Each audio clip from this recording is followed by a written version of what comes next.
ভাঙড়ে তোলাবাজির অভিযোগ, কাঠগড়ায় তৃণমূলের উপপ্রধান, ফের তৃণমূল নেতার বিরুদ্ধে অভিযোগ। তৃণমূল নেতার বিরুদ্ধে তোলাবাজির অভিযোগ সামনে এসেছে ভাঙড়ের চন্দনেশ্বরে 50 কাঠা জমি কেনেন তপসিয়ার এক ব্যবসায়ী। আটার মিল তৈরি করবেন বলে ওই 50 কাঠা জমি কেনেন তিনি। জমি কেনার পর টাকা চাওয়া হয়েছে। তৃণমূলের উপপ্রধানের বিরুদ্ধে এমনটাই অভিযোগ সামনে এসেছে।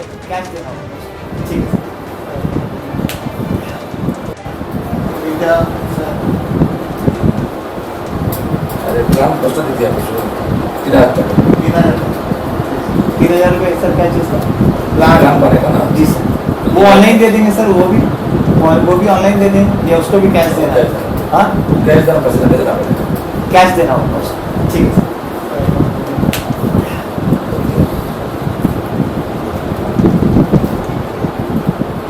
তপসিয়ার ব্যবসায়ী শাহিদ হোসেন যেটা স্পষ্টত অভিযোগ করেছেন যে ক্যানিং পূর্ব বিধানসভা কেন্দ্রের অন্তর্গত চন্দনেশ্বর 2 নম্বর গ্রাম পঞ্চায়েতের কাশিয়াডাঙ্গায় তারা 50 কাঠা যে জমি কিনেছিলেন, এই জমিটি হলো সেটি যেটির সামনে কিন্তু বড় একটি লোহার গেট তৈরি করা হয়েছে এবং বড় উঁচু পাঁচিল দেওয়া হয়েছে। তার যেটা অভিযোগ যে এখানে তিনি 50 কাঠা জমি কিনেছিলেন এখানে আটা মিল তৈরি করবেন বলে, কিন্তু চন্দনেশ্বর 2 নম্বর গ্রাম পঞ্চায়েতের উপপ্রধান আলাউদ্দিন মোল্লা তিনি কিন্তু তার দলবল নিয়ে রীতিমতো তার কাজে বাধা দেন এবং তোলাবাজি হিসেবে 7 লক্ষ টাকা দাবি করেন এই ব্যবসায়ী শাহিদ হোসেনের থেকে। তেমনটাই অভিযোগ এই ব্যবসায়ীর।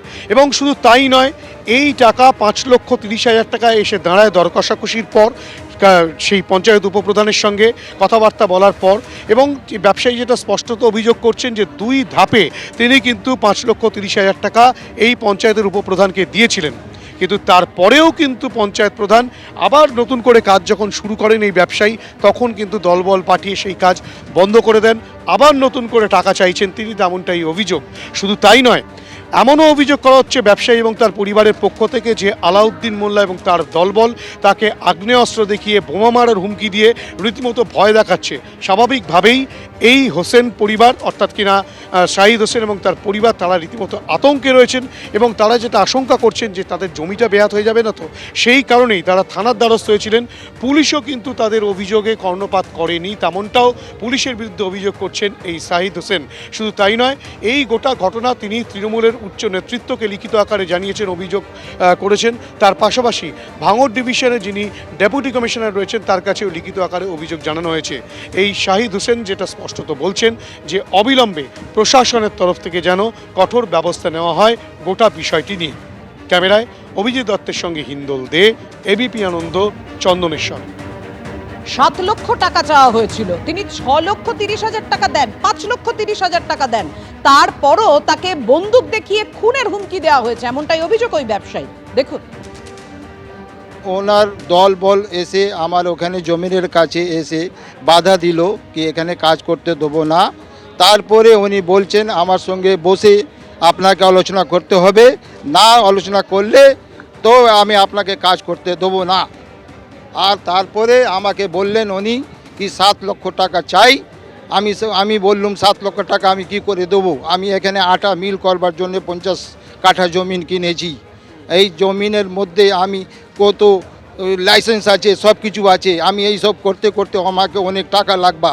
তা আপনারা এই টাকাটা নেবেন, আমরা কিভাবে দেবো। তবে আমি ফের লাস্টে আমার ছেলে আর আমরা দুজনে আলোচনা করে আমি ওনাকে 5,30,000 ওতে ফাইনাল হলো।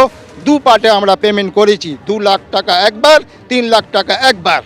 হ্যাঁ, 30,000 পেমেন্ট করেছেন? হ্যাঁ, ক্যাশ পেমেন্ট করেছি। কার কাছে দিয়ে? আলাউদ্দিন মোল্লা, হ্যাঁ, উপপ্রধান, ভাঙড় চন্দ্রশেখর 2, ওনার বাড়ি ওখানেই। তারপরে আমাদেরকে কাজ কিছু দিন করতে দিল, তারপরে ফের 15 দিন পরে ফের ওনার দল বল এসে আমার ফের কাজটা বাধা দিল আর বলে গুলি মেরে দেবো, বম মেরে দেবো। আমার 4টে 5-10টা লেবার ছিল, ওরা ভয় চলে গেছে, ওখানে কাজ করতে পারলো নি।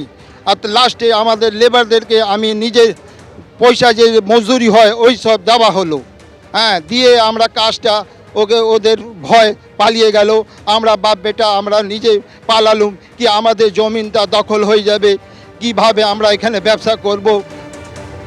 ব্যবসায়ীর ছেলে কি বলছেন এবার দেখুন।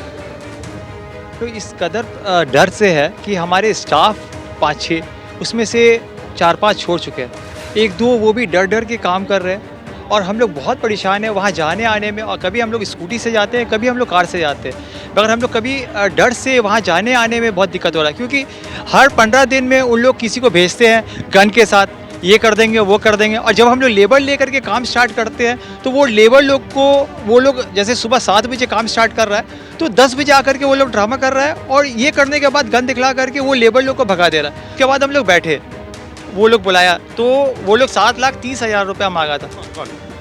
अलाउद्दीन मोहल्ला चंदनेश्वर 2 के उप प्रधान।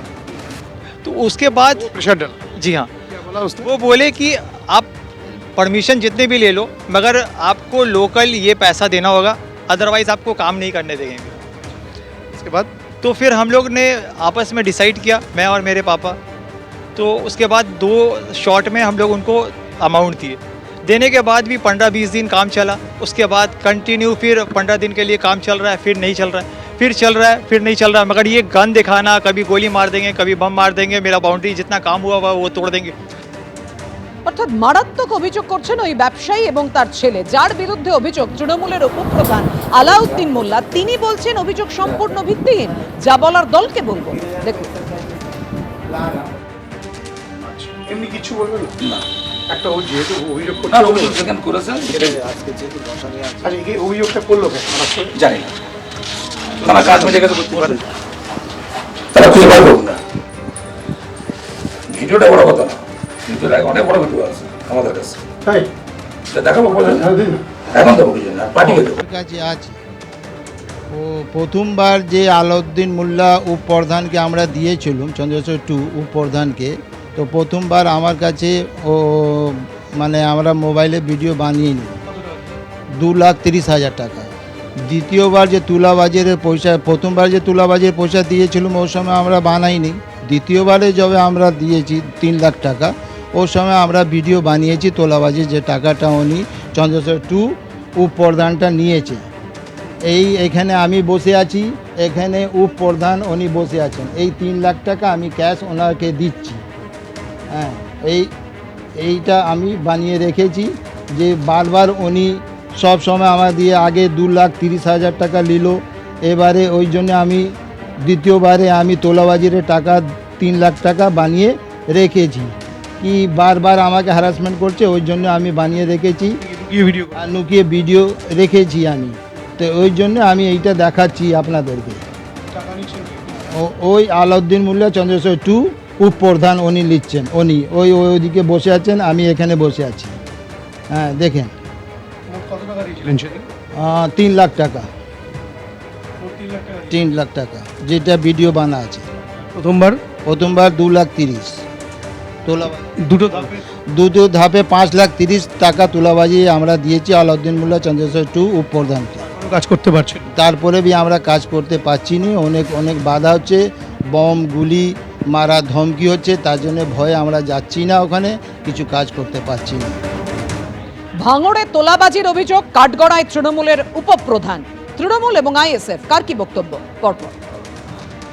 না, আমার কাছে তো এখনো পর্যন্ত এই ধরনের কোনো খবর নেই। আপনারা যখন বললেন বিষয়টা আমি খোঁজ খবর নেব এবং এটা আমি দেখব।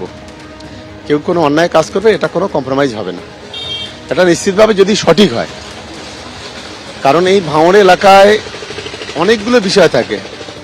এক, যারা কাজ করে আমরা বিভিন্ন মারফত যেটা খবর পাই বা দেখি, কারোর সঙ্গে লেবার কন্ট্রাক্ট থাকে, কারোর সঙ্গে জমি জায়গায় কন্ট্রাক্ট থাকে, কারোর সঙ্গে প্রমোটারি থাকে, এরকম ধরনের বিভিন্ন বিষয় আছে এদের।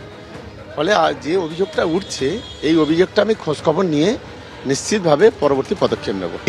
যদি কেউ কোনো এই ধরনের ভিডিও যদি থাকে, সেই টাকাটা সত্যিকারে কি ঘুষের টাকা নাকি অন্য কোনো পারপাসের টাকা, সেটা আমি খোঁজ খবর নেই। ওদের সঙ্গে না কথা বলে এই বিষয়টা আমি ক্লিয়ার এখন বলতে পারছি না।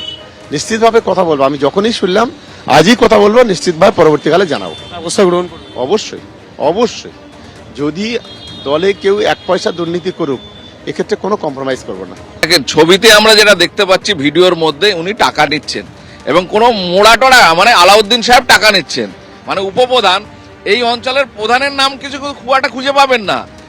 দাপাদাপি দাপট কিন্তু আলাউদ্দিন সাহেবেরই চলে। এই মুহূর্তে ইতিমধ্যে আপনারা খোঁজখবর নিয়ে দেখবেন ওনারই নাম কিন্তু পাটে সব জায়গাতে।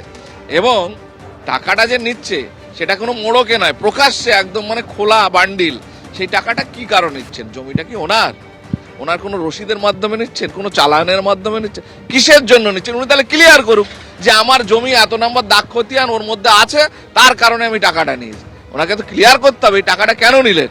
সুতরাং আমরা ইতিপূর্বে অনেক আগে থেকে বলছি যে তৃণমূল তোলাবাজি চুরির সঙ্গে যুক্ত, এবং এই ধরনের যে ছোট ছোট কারখানা যেগুলোতে মানুষের কর্মসংস্থান হয়, গরিব মানুষ সেখান থেকে রোজগার করে তার সংসার চলে, সেইগুলো কিন্তু আস্তে আস্তে উঠে যাচ্ছে, বন্ধ হয়ে যাচ্ছে। ভালো করে খোঁজ নিয়ে দেখবেন এই বাসন্তী হাইওয়ের পাশে থেকে শুরু করে আপনার এই এলাকাতে যত এই ধরনের কারখানা আছে বন্ধ যেগুলো বিশেষ করে হয়েছে তাদের খোঁজ নিয়ে দেখবেন ইতিহাস কিন্তু একই কথা বলে যে এরা তোলাবাজির জন্যই এই কারখানা ইন্ডাস্ট্রিগুলো বন্ধ হয়ে যাচ্ছে। এবিপি আনন্দ, এগিয়ে থাকে, এগিয়ে রাখে।